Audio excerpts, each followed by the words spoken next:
Hi everyone, welcome to our mini vlog. તો ચાલો હું તમને આજે ચણાના શાકની રેસીપી આપીશ. ચણાનું શાક કઈ રીતના બનાવું. તો ચણાનું શાક કરવા માટે પહેલાં મેં ટમેટાની ગ્રેવી કરી છે અને એક બાજુ ચણા બાફવા મૂકી દીધા હતા.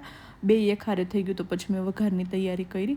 વઘારમાં કાંઈ બહુ બહારના મસાલા એડ નથી કરવાના. રેગ્યુલર મસાલા છે આપણે એડ કરતા હોય, લીમડોને છે રેગ્યુલર શાકમાં યુઝ કરતા હોય એ જ નાખવાનું છે. કોઈ બહારના મસાલા એડ નથી કરવાના.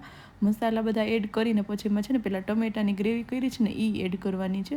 ટમેટાની ગ્રેવી વઘારીને પછી આપણે 5 થી 10 મિનિટ એને ચડવા દેવાનું, એટલે બધું એકરસ થઈ જાય.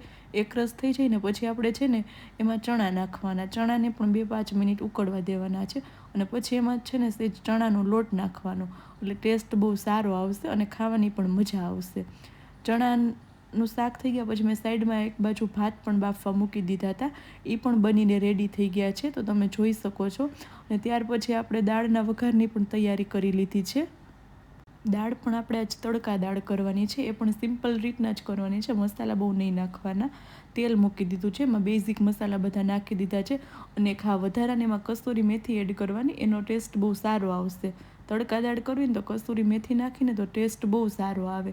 એટલે છે ને આ કસૂરી મેથી નાખી છે અને મરચીને એ બધું મેં બાફવામાં જ નાખી દીધું હતું, એટલે સરસ બધું બ્લેન્ડર મારી એટલે મિક્સ થઈ જાય. આમાં કંઈ નહીં નાખવાનું. ટમેટાં પણ મેં બાફવામાં જ નાખી દીધા છે, એટલે બધું એમાં આવી જ ગયું છે. આ સિમ્પલ રીતના બેઝિક મસાલાથી વઘાર કરી દેવાનો અને ત્યારબાદ હવે દાળમાં તડકો નાખી દેવાનો અને દાળ સરસ રીતના ઉકળી જાય એટલે બંધ કરી દેવાની.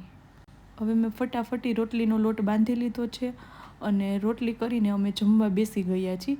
તો કેવો લાગ્યો તમને અમારો મિની વ્લોગ તે અમને કહેજો ને કોમેન્ટ બોક્સમાં કોમેન્ટ કરજો આવા વ્લોગ જોવા માટે.